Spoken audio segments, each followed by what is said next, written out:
हरिः ॐ आनन्दम् प्रशान्त जीवन दर्शनम् नमो नारायण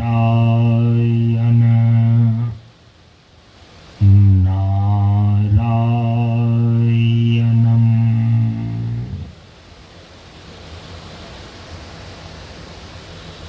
ब्रह्मानन्दं परम सुखदं केवलं ज्ञानमूर्तिं द्वन्द्वातीतं गगनसदृशं तत्त्वमस्यादिलक्ष्यम् एकं नित्यं विमलमचलं सर्वधी साक्षीभूतं भावातीतं त्रिगुणरहितं सद्गुरुं तं नमामि, सद्गुरुं तं नमामि।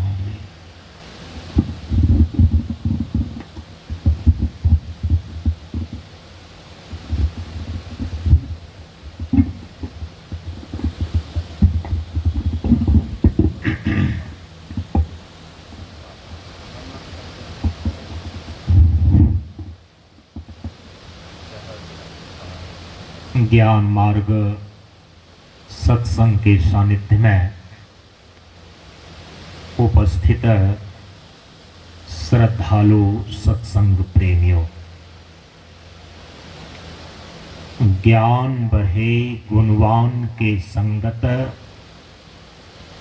ध्यान बढ़े तपस्वी संग किन्हाओ, बुद्धि विवेक विचार बढ़े संत सन्यासी सुसज्जन तिन्हाओ। इसलिए ज्ञानी वेद है ज्ञान से, व्याधा वेद है तीर, सद्गुरु वेद है शब्द से, भींगे सकल शरीर। प्रेमियों, हम सभी लोग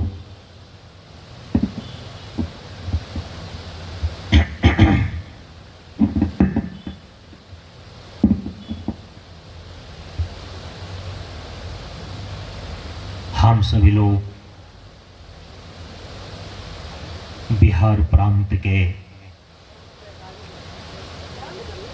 पूर्णिया जिला अंतर्गत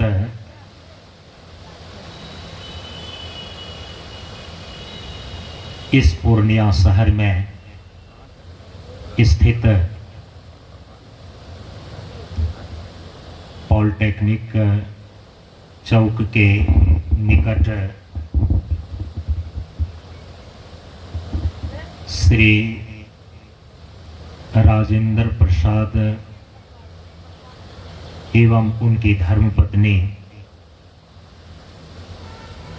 श्रीमती रजनी देवी के निजी आवास में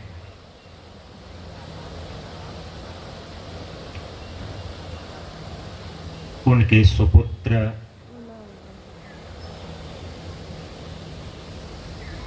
श्री मनीष जी के द्वारा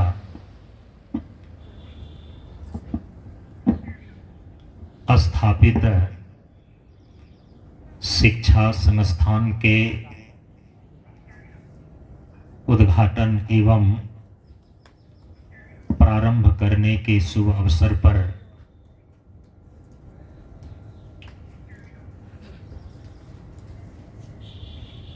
एक दिवसीय ज्ञान मार्ग सत्संग का कार्यक्रम कालयुक्त संवत्सर सन 2025 ईस्वी के आज 23 अप्रैल को आयोजित हुआ है। इस एक दिवसीय सत्संग कार्यक्रम के हम सभी लोग प्रातः काल के सत्संग सत्र में उपस्थित हैं। यह बताते हुए हमें हर्ष हो रहा है और यह सौभाग्य की बात है कि यूं तो यह एक दिवसीय सत्संग का कार्यक्रम श्री राजेंद्र प्रसाद मंडल उनके निजी आवास पर हो रहे हैं, लेकिन यह सत्संग का कार्यक्रम इनके निजी आवास में जहाँ पर अभी हो रहा है, हमारे परम पूज्य गुरुदेव बाबा शांतानंद जी महाराज के द्वारा स्थापित जो ज्ञान मार्ग मंच की श्रृंखला है, उन मंच की श्रृंखलाओं में इसी पूर्णिया शहर में परम पूज्य गुरुदेव का एक मंच भी स्थापित है। 69वें मंच के रूप में पूर्णिया मंच परम पूज्य गुरुदेव का है। यहाँ से मात्र 3 किलोमीटर की दूरी पर है। परम पूज्य गुरुदेव का इस पूर्णिया शहर में 1994 ईस्वी में पदार्पण हुआ था।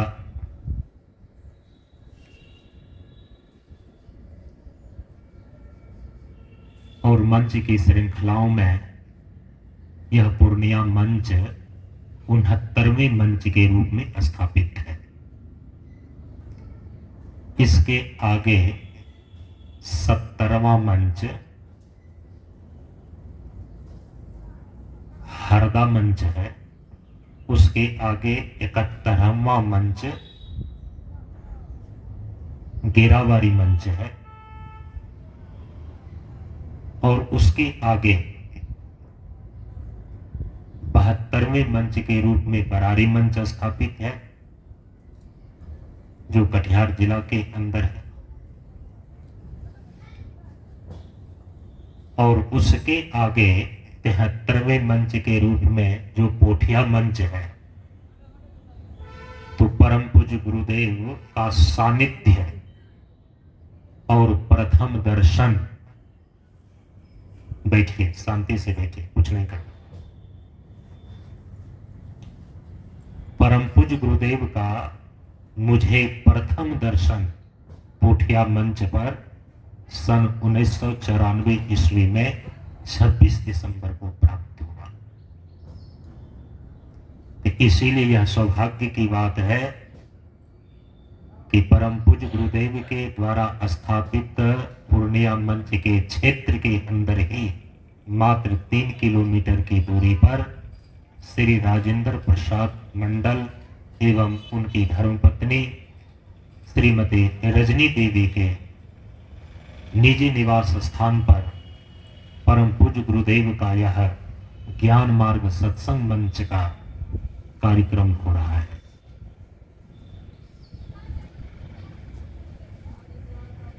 शिक्षा संस्थान के उद्घाटन के अवसर पर यह कार्यक्रम रखा गया है।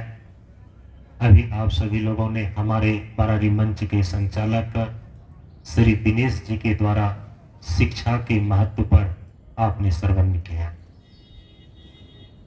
परम पूज्य गुरुदेव ने, देखिए, इस मंच का नाम ही रखा है ज्ञान मार्ग सत्संग मंच। और हम सभी लोग प्रतिदिन नित्य स्तुति विनती के अंत में जयकार लगाते हैं और उस जयकार लगाने में मुख्य 4 जयकार लगाए जाते हैं। पहला जयकार है ज्ञान का विकास हो, दूसरा जयकार है शिक्षा का विकास हो, तीसरा जयकार है मानवता का विकास हो, और चौथा जो जयकार है वो है जीवन का प्रकाश हो। ये 4 जयकार परम पूज्य गुरुदेव ने दिए। कौन अपने जीवन का प्रकाश नहीं चाहता।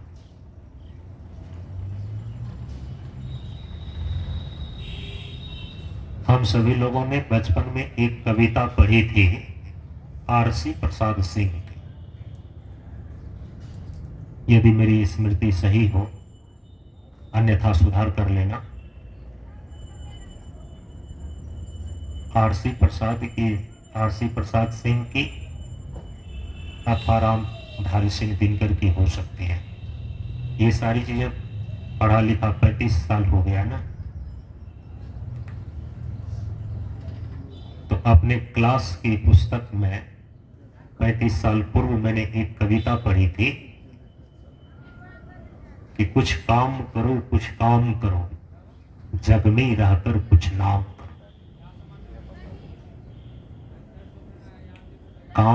कुछ काम करो, जग में रहकर कुछ नाम करो।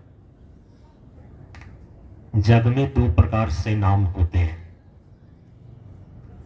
एक तो विख्यात रूप से नाम होता है, बड़े बड़े लोगों का नाम इतिहास के पन्नों में विख्यात है।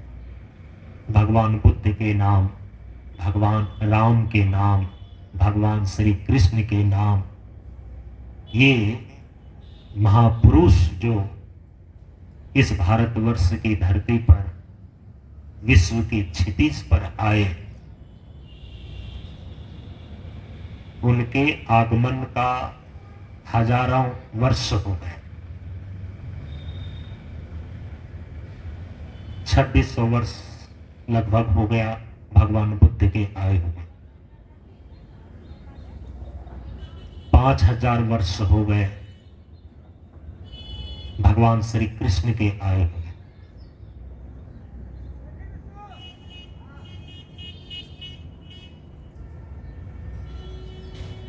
17,000 वर्ष से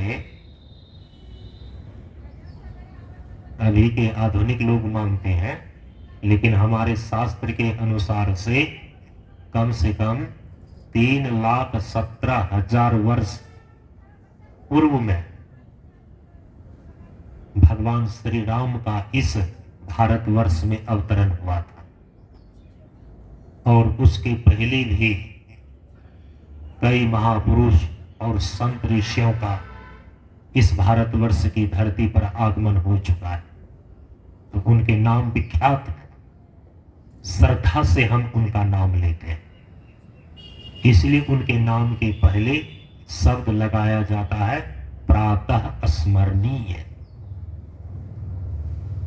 सुबह सुबह उठते ही जिनके नाम का उच्चारण किया जाता है, जिनके स्वरूप का स्मरण किया जाता है, जिनके नाम के उच्चारण से, स्वरूप के स्मरण से आपके दिन शुभ होते हैं, आपका मन पवित्र होता है। और फिर जितने भी प्रकार के विकार और दोष हैं, तन का, मन का, हृदय का, आइए पधारिए। हमारे बीच में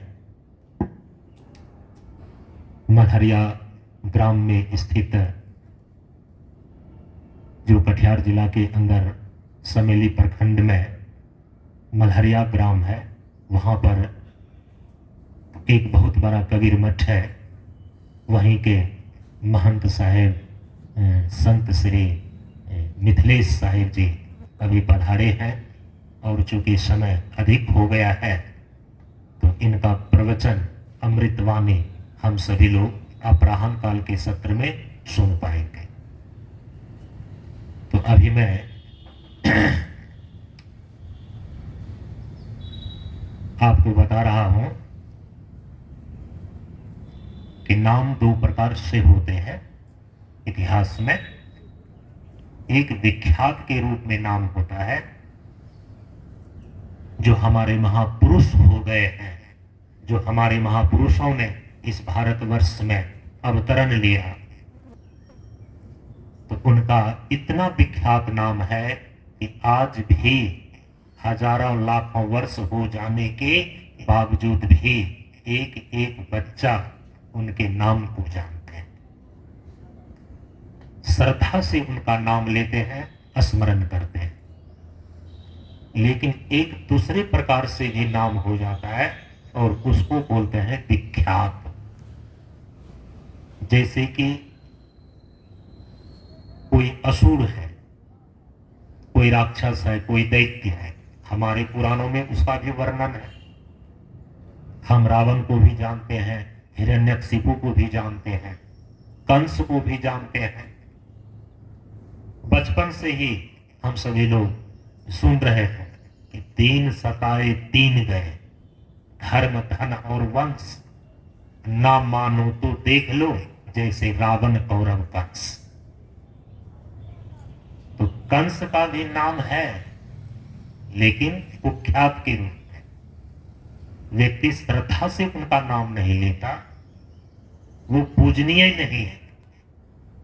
उन्होंने किस प्रकार से व्यक्ति के ऊपर, समाज के रूप पर अत्याचार किया, अधर्म को फैलाया, पर्यावरण को दूषित किया। इस प्रकार से जो कदाचार को फैलाने वाले होते हैं, उनका नाम कुख्यात होता है। बड़े बड़े डाकू, बड़े बड़े लुटेरे इसी भारतवर्ष में बाहर से आए। आपने नाम सुना होगा औरंगजेब का, आपने नाम सुना होगा सिकंदर का, महमूद गजनवी का नाम सुना होगा। अभी भारत के इतिहास में इन्हीं सारे लोगों की जीवनी अधिक पढ़ाई जाती है, जबकि वो लुटेरे हैं। वे सारे के सारे लोग डाकू हैं। पूरी दुनिया में लूटपाट, मारकाट मचाने का ही उसने काम किया। तो थोड़े उनका फोटो लगा करके श्रद्धा से हम उनको पूजते हैं, उनका चरित्र थोड़े पूजनीय है। जिनका चरित्र पूजनीय होता है उनका नाम विख्यात है, और जिनका चरित्र पूजनीय नहीं है लेकिन फिर भी एक एक बच्चा रावण का, कौरव का, कंस का, हिरण्यकशिपु इत्यादि का, सिकंदर का, मोहम्मद गजनवी का, औरंगजेब इत्यादि का आज भी बच्चा बच्चा नाम जानता है, लेकिन वो कुख्यात है। एक नाम होता है विख्यात रूप में, इतिहास के पन्नों में दर्ज हो जाते हैं, और एक नाम होता है कुख्यात के रूप में, वे भी इतिहास के पन्ने में दर्ज होते हैं। ये आपको देखना है कि जग में रहकर कुछ नाम करो, तो किस प्रकार का नाम आप करना चाहते हैं। एक नाम कुख्यात रूप से भी प्रसिद्ध होगा आपका इस संसार में, और एक नाम विख्यात रूप से भी प्रसिद्ध होगा इस संसार में।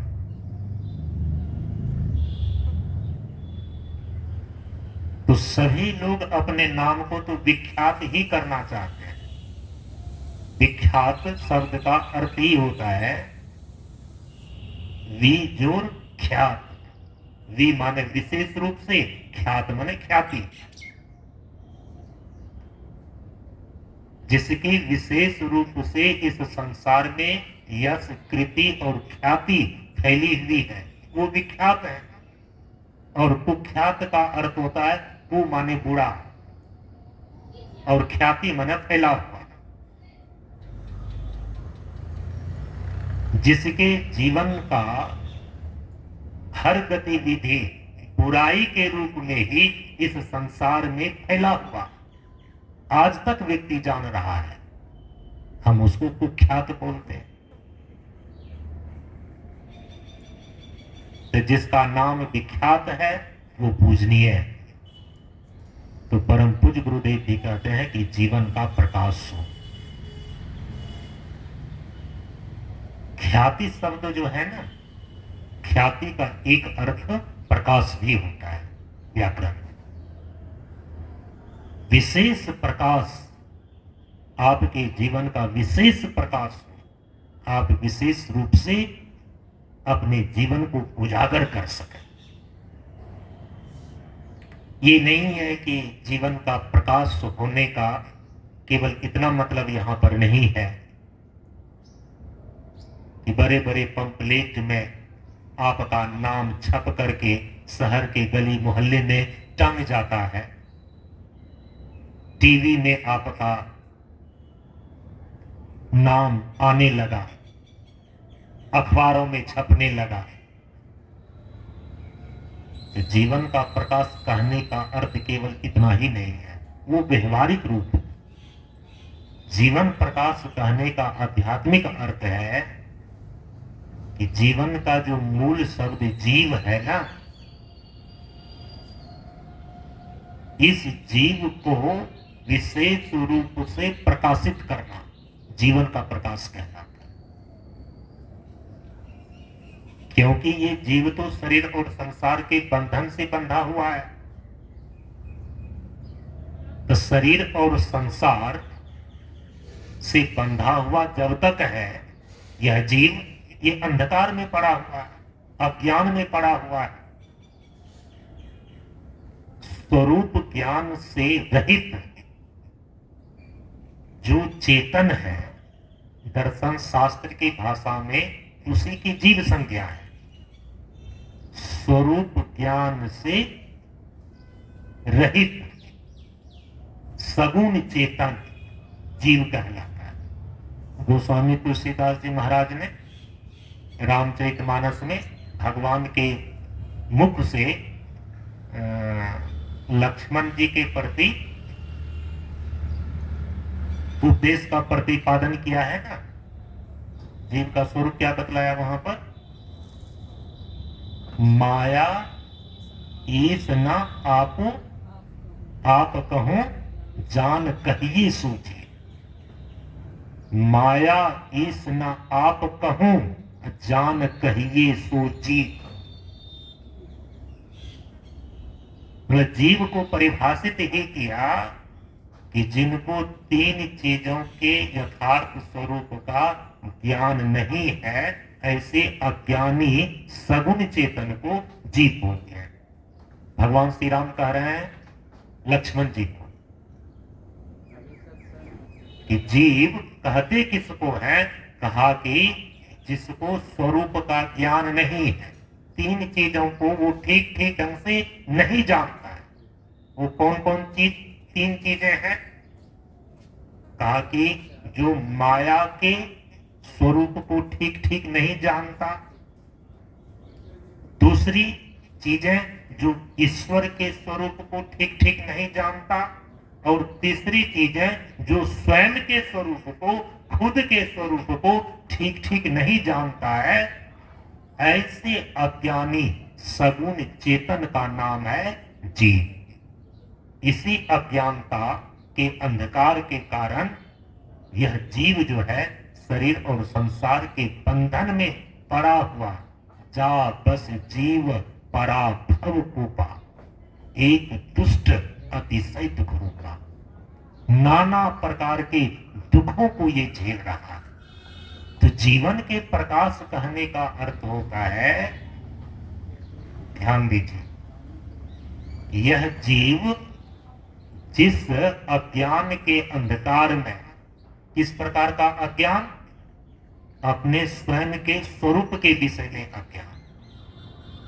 इस स्वरूप के विषय में जो इस जीव को अज्ञान है, इस अंधकार को पार करके अपने स्वरूप के ज्ञान में उद्भासित होना, अपने स्वरूप के ज्ञान को प्राप्त करना, इसको बोलते हैं जीवन का प्रकाश।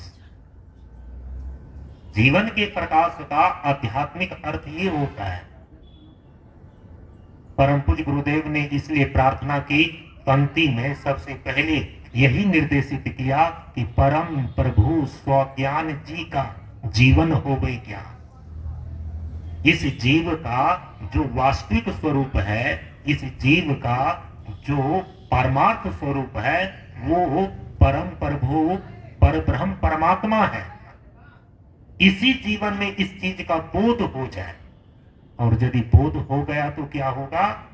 लाखों सूरज चांद सितारे, कोटिन सूरज चांद सितारे, अरबों सूरज चांद सितारे यही नहीं, इतना ही नहीं, अगणित सूरज चांद सितारे अंग अंग को करे उजारे। ये है जीवन का प्रकाश। तो स्वरूप के ज्ञान का उद्भासित होकर जो जीवन का प्रकाशित होना है, ये है जीवन का लक्ष्य। हाँ, व्यवहारिक रूप में पूरे संसार के बीच यदि पूरे समाज में आपके नाम को जानता है, पूरे जिला और राज्य में आपका नाम और कीर्ति फैली हुई है, पूरे विश्व में आपका परचम लहरा रहा है, ये भी ठीक है। कई बार बड़े बड़े नेता लोग भी अंतर्राष्ट्रीय स्तर पर पहचान वाले हो जाते हैं, लेकिन देखना है कि उनके जीवन का प्रकाश आध्यात्मिक रूप से है कि नहीं है। क्या उन्होंने इस जीव का जो स्वरूप ज्ञान रूपी उनका स्वरूप का प्रकाश है, उस स्वरूप ज्ञान के प्रकाश से अपने जीवन को प्रकाशित किया है कि नहीं? यदि नहीं किया है तो सच्चे अर्थों में उनके जीवन का प्रकाश अभी तक नहीं हुआ है।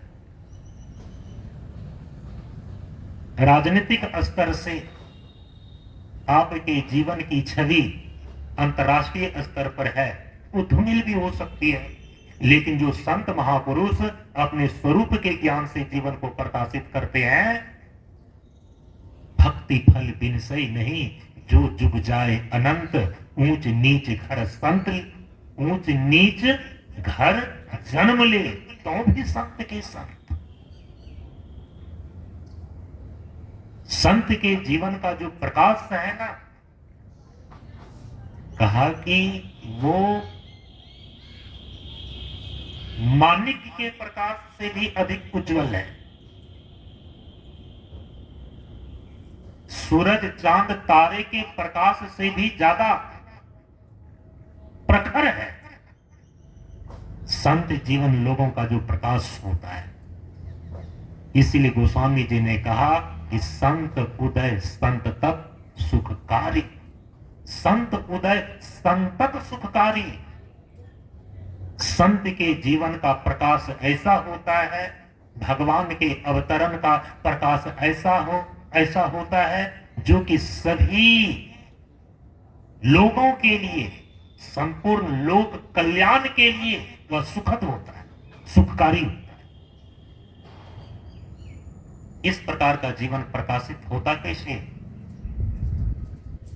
तो परम पूज्य गुरुदेव ने इसीलिए जीवन का प्रकाश हो इस जयकार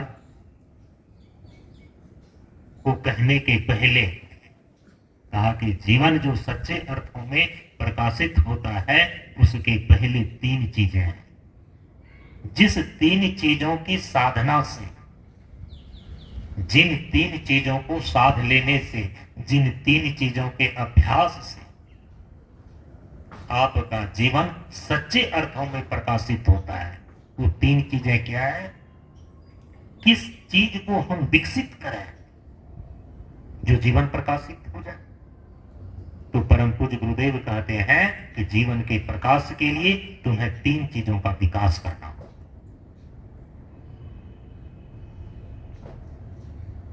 ज्ञान का विकास हो, शिक्षा का विकास हो और मानवता का विकास। ये 3 चीजों का विकास यदि आप अपने जीवन में करते हैं, तभी आपका सच्चे अर्थों में जीवन का प्रकाश हो पाता है, जीवन प्रकाशित होता है। ये ज्ञान का विकास कैसे करेंगे, शिक्षा का विकास कैसे करेंगे और मानवता का विकास ये कैसे होगा? तो निश्चित रूप से जीवन का प्रकाश यदि व्यवहारिक धरातल पर देखा जाए तो इस संसार में उसी का जीवन प्रकाशित है।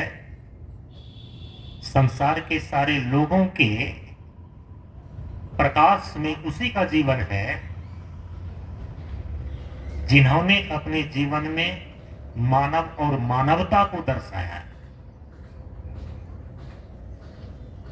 संत बड़े परमार्थी, भेष धरे अवधूत।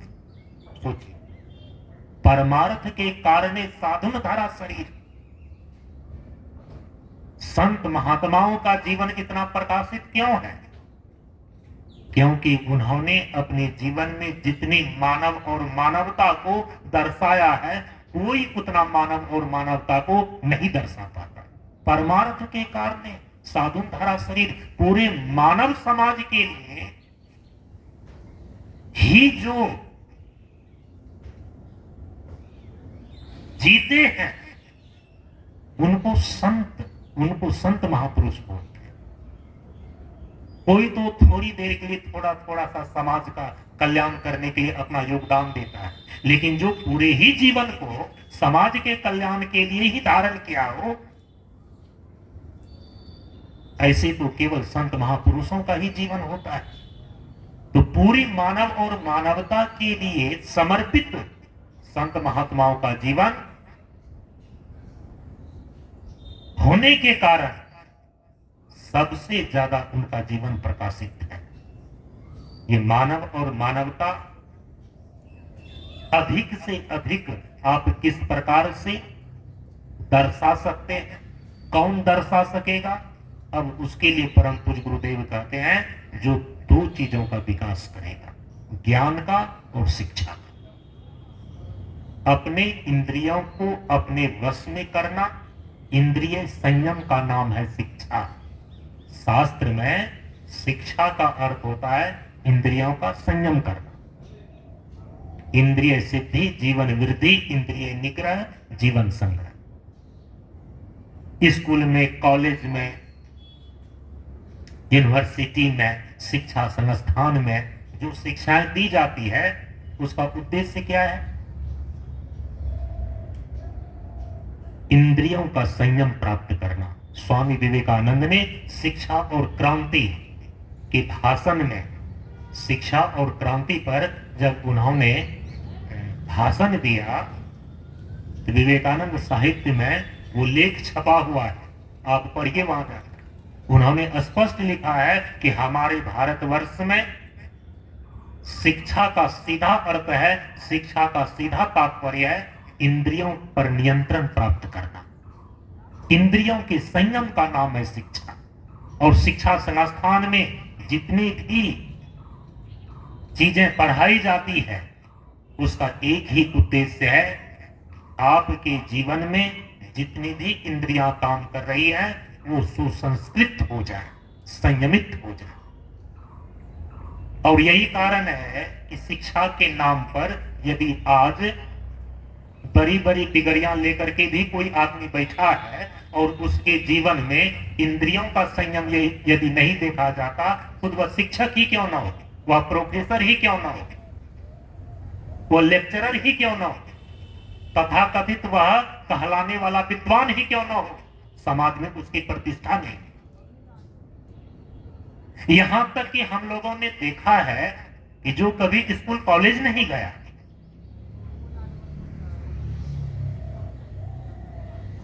जिसने कभी मोटी मोटी किताबें नहीं पढ़ी, लेकिन साधना के माध्यम से, गुरु के सानिध्य के कारण से यदि उन्होंने इंद्रिय निग्रह, इंद्रिय संयम को साध लिया तो आज उनके नाम से पीएचडी किए जाते हैं। कबीर साहब का आपने नाम सुना है? उन्होंने स्पष्ट लिखा है कि मैं कभी भी कागज और कलम को हाथ नहीं लगाया, लेकिन आज देख लीजिए बड़े बड़े यूनिवर्सिटी में उसके द्वारा बोली गई वाणी पर पीएचडी किया जाता है। तो शिक्षा का अर्थ क्या हो गया? उच्च शिक्षा का अर्थ क्या हो गया? अपने इंद्रियों पर पूर्ण नियंत्रण करके अपने आत्मज्ञान को प्राप्त कर लेना, ये सर्वोच्च शिक्षा है। जितना आप इंद्रिय संयम के सामर्थ्य को प्राप्त करते जाएं, शिक्षा का विकास करते जाएं, और दूसरी चीजें जो है वो है ज्ञान का विकास। ज्ञान और शिक्षा, कई बार ज्ञान को शिक्षा के अर्थ में और शिक्षा को कई बार ज्ञान के अर्थ में लिया जाता है, यदि वहां कोई अकेला शब्द होता। लेकिन दोनों शब्दों को यदि एक साथ प्रयोग किया जा रहा है तो इसका मतलब है कि दोनों का भिन्न भिन्न अर्थ है। शिक्षा शब्द स्त्रीलिंग है और ज्ञान शब्द पुल्लिंग। ज्ञान जो है ना उचित धातु है। ज्ञान जो है ना ज्ञान तत्व है, जो आपके आत्मा का यथार्थ स्वरूप है, सत्य चित्त आनंद। जो परम तत्व ब्रह्म है वो ज्ञान स्वरूप, वो ज्ञान तत्व है। सत्यम ज्ञानम अनंतम ब्रह्म। उस ज्ञान तक पहुंचने के लिए आपको शिक्षा की आवश्यकता पड़ती है। शिक्षा का मतलब होता है सीखना, और सीखना का जो व्यवहारिक अर्थ है उसको बोलते हैं अभ्यास। इस जीव का जो परमार्थ स्वरूप ब्रह्म तत्व है, जो सत स्वरूप है, चित स्वरूप है, ज्ञान स्वरूप है, सत्यम ज्ञानम अनंतम ब्रह्म के रूप में प्रतिष्ठित है, उसका बोध, उसका ज्ञान, ब्रह्म और आत्मा का अप्रोक्ष ज्ञान प्राप्त करने के लिए आपको शिक्षा की आवश्यकता है। शिक्षा का यदि आध्यात्मिक अर्थ इंद्रिय संयम लेते हैं तो इंद्रिय संयम का अर्थ भी यहाँ पर चरितार्थ होता है, और यदि उसका व्यवहारिक अर्थ शिक्षा का लेते हैं कि सीखना माने अभ्यास करना, ये भी अर्थ यहाँ पर चरितार्थ होता है कि बिना सीखे हुए, बिना ज्ञान का अभ्यास किए हुए ज्ञान की प्राप्ति नहीं होती। बिना इंद्रियों का संयम प्राप्त किए हुए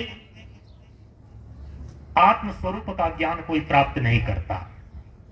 शिक्षा माने संस्कार, शिक्षा माने सीखना। गुरु नाम है ज्ञान का। अब देखिए ज्ञान और शिक्षा में अंतर क्या है। गुरु नाम है ज्ञान का। ज्ञान जो है ज्ञान तत्व है। गुरु नाम है ज्ञान का। शिष्य सीख ले सोई। जो शिक्षा को प्राप्त करे उसको शिष्य बोलते हैं। जो सीखने के लिए तत्पर रहे उसको शिष्य बोलते हैं।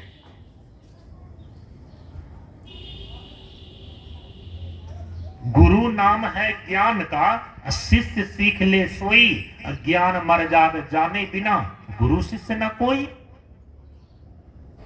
जो सीखता है उसको शिष्य बोलते हैं। जो शिक्षा को प्राप्त करने के लिए तत्पर रहता है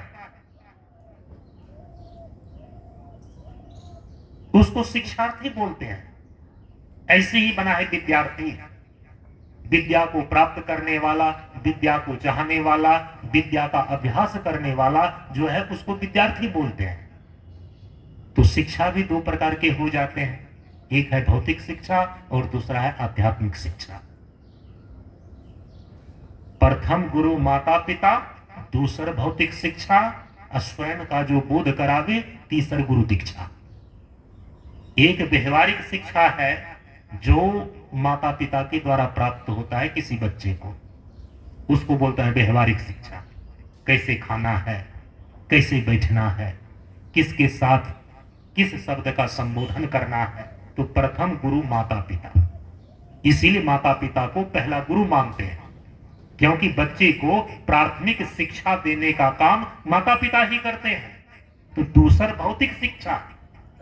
इसके बाद उच्च शिक्षा देने के लिए जब आप स्कूल में, कॉलेज में अपने बच्चे को भेजते हैं तो वहां शिक्षक के द्वारा, वहां मास्टर के द्वारा, वहां पर प्रोफेसर के द्वारा जो आपके बच्चे को दुनिया की विभिन्न विषयों की जानकारी दी जाती है, भौतिक दुनिया के विषय में उनको प्रशिक्षित किया जाता है, तो उसको बोलते हैं भौतिक शिक्षा।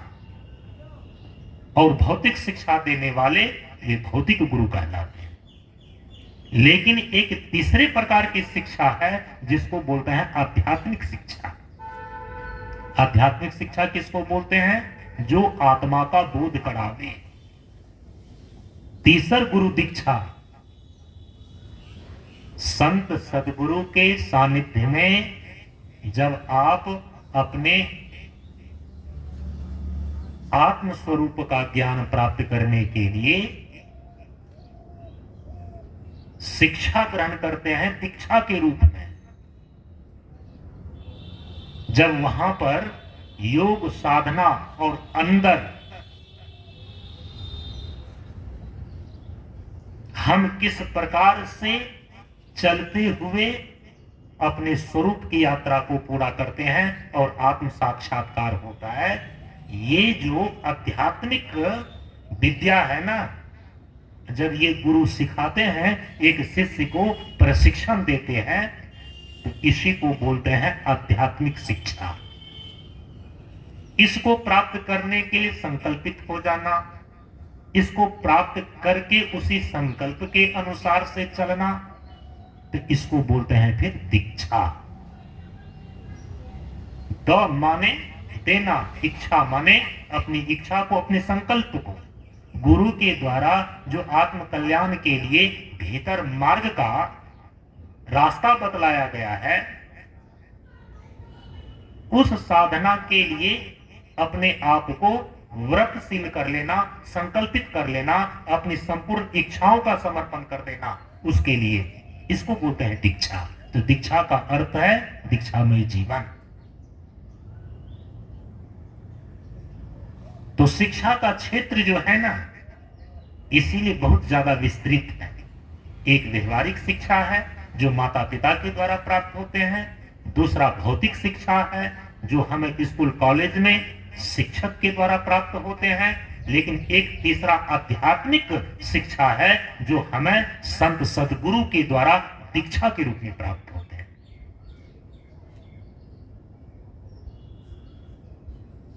जो जितना अपने शिक्षा के स्तर को ऊंचा करता है, व्यवहारिक शिक्षा उससे, भौतिक शिक्षा उससे उच्च जो आध्यात्मिक शिक्षा है,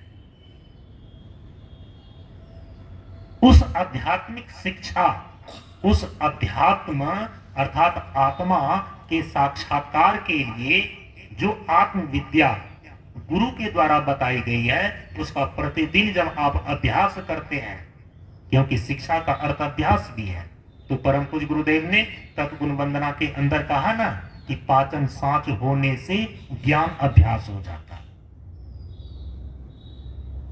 तो स्वरूप ज्ञान प्राप्त करने के लिए तो अभ्यास करना पड़ता है ना। शिक्षा में जो दीक्षा आपको मिली है, आध्यात्मिक शिक्षा में जो आपको दीक्षा मिली है, उसका प्रतिदिन अभ्यास करना पड़ता है। तब 3 प्रकार की शुद्धियां और 3 प्रकार की शून्यताएं आपके अंदर आती है। शरीर शुद्धि, विचार शुद्धि और भाव शुद्धि। इसको बोलते हैं ज्ञान प्राप्त करने का अभ्यास। वो साधना आपको सिखाई जाती है, बतलाई जाती है, गुरु के द्वारा आपको प्रशिक्षण दिया जाता है, जिसके द्वारा शरीर शुद्धि, विचार शुद्धि और भाव शुद्धि पहले आती है। यही साधना का बहिरंग पक्ष है। इसके बाद साधना का अंतरंग पक्ष है, जिसमें 3 प्रकार की शून्यताएं भीतर घटित होती है। शरीर शून्यता, विचार शून्यता और भाव शून्यता। और इसी शून्यता की भूमि पर तब आत्मा के यथार्थ स्वरूप का दर्शन होता है, आत्मा के यथार्थ स्वरूप का अनुभव और अनुभूति होती है। इसीलिए परम पूज्य गुरुदेव ने आशीर्वचन के अंतिम में कहा कि शून्य बराबर सत्य है, निराकार में आओ। आपकी जितनी आध्यात्मिक शिक्षा उच्च स्तर की होगी, गुरु के द्वारा यदि आपने साधना का प्रशिक्षण प्राप्त किया है, आध्यात्मिक शिक्षा को ग्रहण किया है, वैसे वैसे आप अपने ज्ञान स्वरूप की ओर बढ़ते चले जाते हैं।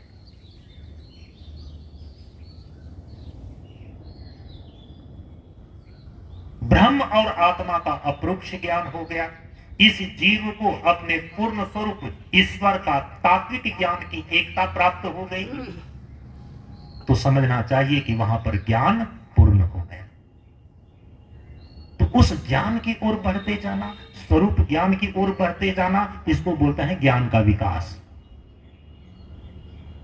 और उस ज्ञान को प्राप्त करने के लिए जो साधना का अभ्यास बतलाया गया है, परम पूज्य गुरुदेव कहते हैं कि स्वचिंतन से ज्ञान ले, शीलम शीलम सोकर। और स्वचिंतन का अर्थ होता है स्वरूप के अनुरूप चिंतन करना, अर्थात ध्यान करना। आत्मा वारे द्रष्टव्य, श्रोतव्य, मंतव्य, निधिध्यासितव्य। श्रवण, मनन और निधिध्यासन, यही 3 स्वरूप ज्ञान को प्राप्त करने के अभ्यास है। स्वरूप ज्ञान का अभ्यास का मतलब होता है, श्रुति ने उपनिषद में बतलाया, श्रोतव्य, मंतव्य, निधिध्यासितव्य, श्रवण, मनन और निधिध्यासन। इसका अभ्यास ही ज्ञान अभ्यास कहलाता है। इसका अभ्यास करते जाना, स्वरूप की ओर बढ़ते जाना, ये कहलाता है ज्ञान का विकास। अब वो जो श्रवण, मनन, निधिध्यासन है, यह जो गुरु के द्वारा आपको साधना की शिक्षा दी गई है, वो जो साधना करने के लिए सिखाया गया है, उसको दिन प्रतिदिन नियमित होकर के श्रद्धापूर्वक करना, वो कहलाता है शिक्षा का विकास।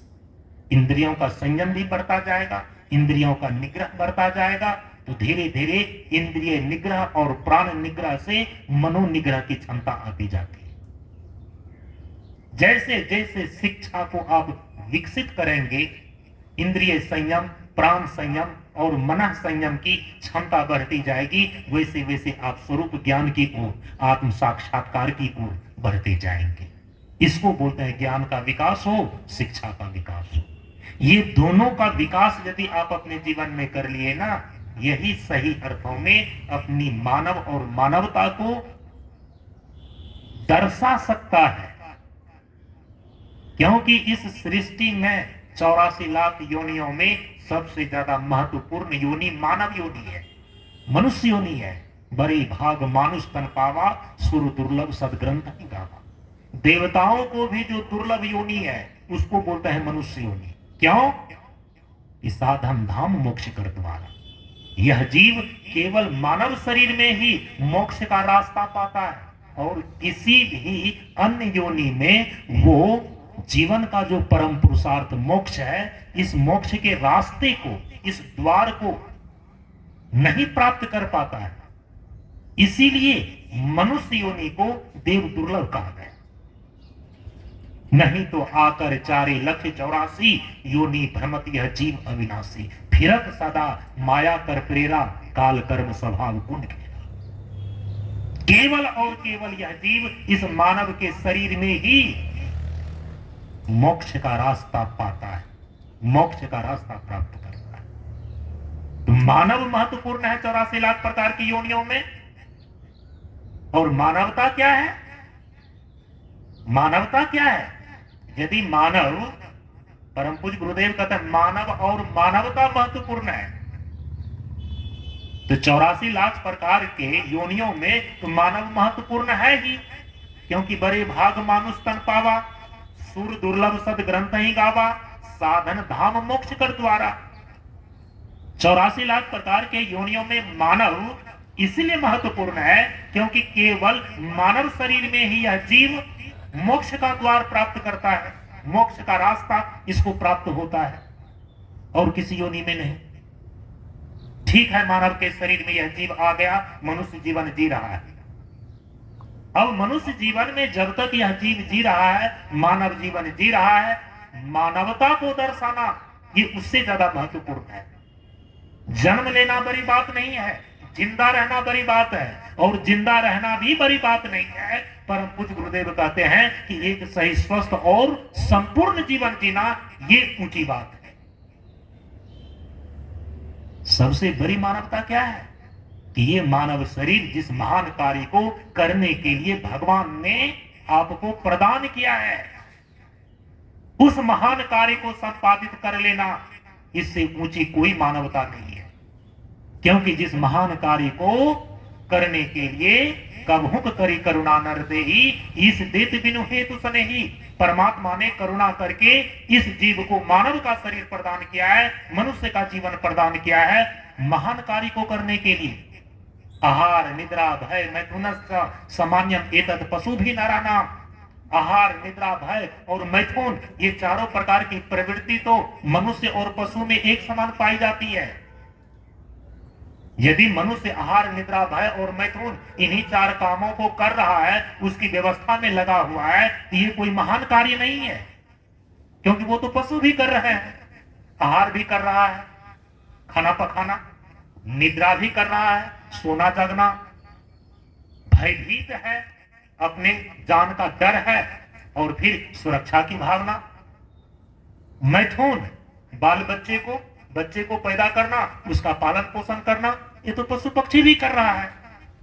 तो आहार निद्रा भय और मैथुन ये चार प्रकार की प्रवृत्ति में ही यदि मनुष्य लगा रहता है, ये कोई महान काम नहीं है, क्योंकि ये तो पशु भी कर रहा है। तब मनुष्य के लिए, मानव के लिए महान कार्य कौन सा है? किसको महान कार्य बोलेंगे हम? अब देखिए आगे उसने लिखा कि ज्ञानम अधिकम विशेषो। उत्तर गीता का ये वाक्य है कि आहार निद्रा भय मैथुनश्च सामान्यम एतत् पशु भी नाराणाम ज्ञानम अधिकम विशेषो। मानव का जो महान कर्म है, जिस महान कर्म को करने के लिए परमात्मा ने करुणा करके इस जीव को मानव के शरीर में भेजा है, मानव का शरीर प्रदान किया है, तो मानव के शरीर में रहकर इस जीव का, मनुष्य जीवन का महान कर्म है ज्ञान को प्राप्त करना। ज्ञानम अधिकम विशेषो। जिस ज्ञान को प्राप्त करके आप शरीर और संसार के बंधन से छूट जाते हैं, वो कौन सा ज्ञान है? स्वरूप ज्ञान। उसी को बोलते हैं आत्मज्ञान, उसी को बोलते हैं ब्रह्म ज्ञान। ब्रह्म और आत्मा ही इस जीव का अपना वास्तविक स्वरूप है। इसीलिए जब तक जीव और ईश्वर की एकता का तात्विक ज्ञान नहीं हो जाता, जब तक इस जीव को ब्रह्म और आत्मा का अप्रोक्ष ज्ञान प्राप्त नहीं हो जाता, तब तक यह शरीर और संसार के बंधन से नहीं छूट पाता है। और शरीर और संसार के बंधन में जब तक यह जीव पड़ा रहता है, तो एक दुष्ट अतिशय दुख रूपा जा बस जीव पराभव रूपा, नाना प्रकार के दुखों को ये झेलता ही रहेगा। आवागमन सम नहीं दुख पूछा, जन्मत मरत दुसह दुख होई। ये संतवाणी में आप प्रतिदिन सुनते हैं। शरीर और संसार के बंधन से एक ही विधि के द्वारा ये छूट सकता है, ये मुक्त हो सकता है, अपने वास्तविक स्वरूप का ज्ञान प्राप्त करके। जीव और ईश्वर की तात्विक एकता का ज्ञान प्राप्त करके ही ये जीव शरीर और संसार के बंधन से छूट पाता है। ब्रह्म और आत्मा का अप्रोक्ष ज्ञान प्राप्त होने पर ही ये जीव शरीर और संसार के बंधन से मुक्त हो पाता है। इसलिए उपनिषद घोषणा करता है कि रीति ज्ञानात न मुक्ति, ज्ञानात एव तो कैवल्यम। बिना आत्मज्ञान की मुक्ति नहीं होती और अप्रोक्ष ज्ञान से ही कैवल्य की प्राप्ति होती है। तो ज्ञानम अधिकम विशेषो ज्ञानेन हीना मनुष्य पशु भी समाना। इसी स्वरूप ज्ञान को, इसी आत्मज्ञान को, इसी ब्रह्म ज्ञान को प्राप्त करना, ये महान कर्म है मनुष्य जीवन का। और यदि इस कर्म से आप रहित हैं, तो स्पष्ट रूप से शास्त्र निर्देश कर रहा है कि ज्ञानेन हीना मनुष्य पशु भी समाना। यदि इस ज्ञान को प्राप्त करने के महान कर्म में ये मनुष्य नहीं लगा हुआ है, तो समझना चाहिए वह मनुष्य के आकार में पशु ही है। अंतर केवल यही है कि पशु को 2 सिंग और 1 पूंछ होते हैं, और मनुष्य ऐसा जानवर है, ऐसा पशु है जिसके 2 सिंग और 1 पूंछ नहीं है। ज्ञानेन हीना मनुष्य पशु भी समान। तो परम पूज्य गुरुदेव ने कहा ये सबसे बड़ी मानवता है। 84 लाख योनियों में मानव महत्वपूर्ण, लेकिन मानवों में वे मानव सबसे ज्यादा महत्वपूर्ण है जो अपनी मानवता को दर्शा लेता है। मानवता क्या है? मनुष्य जीवन को सफल कर लेना, जीवन का जो परम पुरुषार्थ मोक्ष है, इसको सिद्ध कर लेना, इससे बड़ी कोई मानवता नहीं। और याद रखिए, जो अध्यात्म के मार्ग पर चलता हुआ आध्यात्मिक पुरुष है, जो इस अध्यात्म ज्ञान को प्राप्त करने की राह पर चलता हुआ साधक है, जिन्होंने अध्यात्म ज्ञान को प्राप्त कर लिया है, ऐसे संत महापुरुष हैं। वे व्यवहारिक धरातल पर भी अपने जीवन को परोपकार के रूप में जितनी मानवता को दर्शाने में सफल होते हैं, अन्य कोई भी व्यक्ति उतनी मानवता को दर्शाने में सफल नहीं हो पाता है। इसीलिए जीवन का प्रकाश उसी का है जो अपने जीवन में मानव और मानवता को दर्शाया है। वही अपने जीवन में मानव और मानवता को दर्शा पाता है जिन्होंने अपने जीवन में ज्ञान और शिक्षा का विकास किया है। इसीलिए हम सभी लोग यह जयकार लगाते हैं ताकि ये बातें हमारी स्मृति में प्रतिदिन ताजी बनी रहे कि ज्ञान का विकास हो, शिक्षा का विकास हो, मानवता का विकास हो, जीवन का प्रकाश हो। तो श्री राजेंद्र जी और श्रीमती रजनी देवी के बड़े सुपुत्र, उन्होंने जो शिक्षा संस्थान शिक्षा के विकास के लिए एक उत्तम भाव को लेकर के प्रारंभ करने का संकल्प लिया है, और उसी के उद्घाटन पर जो यह सत्संग का कार्यक्रम रखा गया है, अभी के सत्र में मैंने इसकी पृष्ठभूमि आपको प्रस्तुत की। अपराह्न काल के सत्संग सत्र में हम सभी लोग उत्तम कार्य के विषय में विचार करेंगे। उत्तम कार्य, ऐसे जब कभी भी शुभ मांगलिक कर्म कार्य करना होता है ना, बहुत प्राचीन परंपरा है।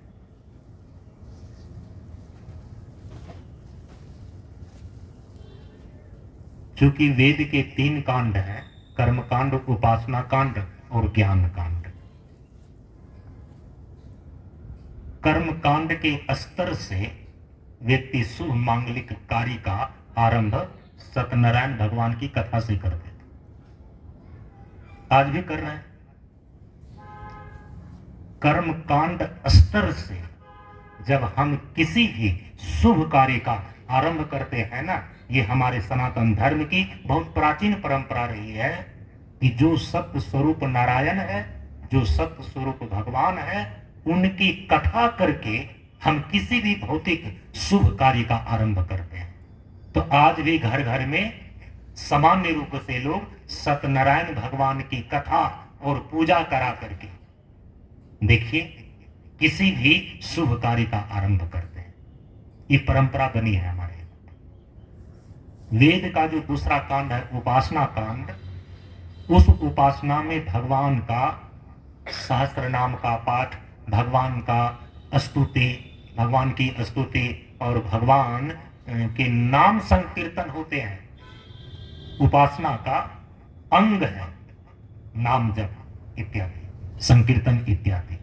तो आज भी किसी भी शुभ मांगलिक कार्य को उपासना कांड के स्तर से भगवान के सहस्त्र नाम पाठ करके या नाम संकीर्तन करके आरंभ करते हैं। तो यदि सत्यनारायण भगवान की पूजा और कथा करके किसी भी शुभ कार्य का आरंभ किया जा रहा है, तो समझना चाहिए वो कर्म कांड स्तर से किया गया। यदि भगवान के सहस्त्र नाम का पाठ करके या भगवान का नाम संकीर्तन, कोई 24 घंटे का करते हैं, कोई 12 घंटा का करते हैं, कोई आध घंटे का करते हैं, भगवान के सहस्त्र नाम का पाठ अथवा नाम संकीर्तन, ये करके किसी शुभ मांगलिक कार्य का आरंभ होता है, तो समझना चाहिए कि उपासना कांड के स्तर से किया गया। लेकिन वेद का जो तीसरा कांड है ना, उसको बोलते हैं ज्ञान कांड। ज्ञान कांड में ज्ञान की बातें होती है, और उसी ज्ञान की गंगा को हम बोलते हैं सत्संग। ज्ञान की गंगा को क्या बोलते हैं? सत्संग। हमारे संत परंपरा के द्वारा ये चीजें आज समाज में सबसे ज्यादा प्रचलित कर दी गई है। जबकि ये परंपराएं हमारे भारतवर्ष में अति प्राचीन है। बीच बीच में ऐसा होता है, समय देश काल परिस्थिति को लेकर कभी कर्मकांड का बोलाबाला हो जाता है, बोलबाला, कभी उपासना कांड का बोलबाला हो जाता है, और कभी ज्ञान कांड का। तो ज्ञान की गंगा जो सत्संग के रूप में है, ये तो बाहर और अंदर दोनों तरफ से पवित्र कर देती है। संत के चरण जहां पर पड़ जाते हैं, वो धरती पवित्र ही नहीं होती, वहां का पर्यावरण ही पवित्र हो जाता है। जो व्यक्तिगत रूप से संत महात्माओं को बुलाते हैं, केवल उनका घर ही शुद्ध नहीं होता है, वहां के चारों तरफ का हवो हवा ही बदल जाती है, क्योंकि उनके द्वारा जो वचनामृत निकलता है ना, वो एक के कानों तक ही नहीं सीमित रहती। ये आवाजें देखिए, जहां तक जा रही है वहां के परमाणु बदल जा रहे हैं। वैज्ञानिक तरीके से यंत्र लगाकर को देखना हो तो जैसे कि गंदी चीजों को फैलाने से गंदगी फैलती है, तो अच्छी चीजों को फैलाने से अच्छाई फैलती है। सत्वगुण के परमाणु चतुर्दिक बिखेरते हैं।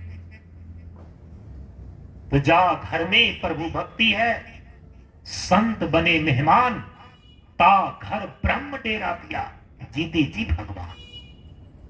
ये प्रभाव होता है संत के आगमन का। तो उनके साथ साथ जो है ये सत्संग की गंगा बहती है, और सत्संग की गंगा जहां पर बहती है ना, वहां के जन जन और कन कन को पवित्र कर देती है। तो किसी भी शुभ कार्य का आरंभ हम सत्संग ज्ञान की गंगा के द्वारा करते हैं। ये ज्ञान स्तर से की गई, ज्ञान कांड के स्तर से की गई ये चीजें होती हैं। तो कर्मकांड स्तर से जो कोई शुभ कार्य का आरंभ करता है, तो सत्यनारायण भगवान की पूजा और सत्यनारायण जी की कथा करके करते हैं। कर्मकांड स्तर से कोई शुभ कार्य का यदि आरंभ करना चाहता है, तो वो भगवान का नाम संकीर्तन, उपासना, हाँ, उपासना कांड स्तर से यदि कोई शुभ कार्य का आरंभ करना करते हैं, तो वो भगवान के नाम संकीर्तन या सहस्त्र नाम का पाठ करके आरंभ करते हैं। लेकिन कोई ज्ञान कांड स्तर से यदि कोई शुभ कार्य का संपादन करना चाहते हैं, वो तो ज्ञान की गंगा सत्संग करा करके ही करते हैं। तीनों का ही लाभ है, समझ रहे हैं, तीनों का ही लाभ है, क्योंकि तीनों कांड जो है हमारे सनातन धर्म के जो मूल ग्रंथ वेद हैं, उसी वेद के हैं। तो केवल करने का ढंग अलग अलग होता है। सत्संग में संतवाणी की प्रधानता होती है, ज्ञान की प्रधानता होती है, विचार की प्रधानता होती है। उपासना कांड में भगवान के नाम की प्रधानता होती है, संकीर्तन की प्रधानता होती है। और जो कर्मकांड होते हैं तो उसमें द्रव्यात्मक पूजन सामग्री की प्रधानता होती है, देवी देवता के आवाहन की प्रधानता होती है। अंतर केवल इतना ही है। तो संत की वाणी सत्संग की प्रमुख चीजें होती हैं। इसीलिए सत्संग की ज्ञान की सत्संग की गंगा बहा करके जब हम किसी शुभ कार्य का हम आरंभ करते हैं ना, ये हमारे वैदिक परंपरा के अंदर ज्ञान कांड स्तर के अंतर्गत आता है। तो हम सभी लोग अपराह्न काल के सत्र में आगे का विचार कर पाएंगे। अपनी वाणी को यहीं पर विराम देते हैं। ओम पूर्णमदः पूर्णमिदं पूर्णात् पूर्णमुदच्यते पूर्णस्य पूर्णमादाय पूर्णमेवावशिष्यते। ओम शांति शांति शांति। हरि ओम। श्री गुरुभ्यो नमः। हरि ओम।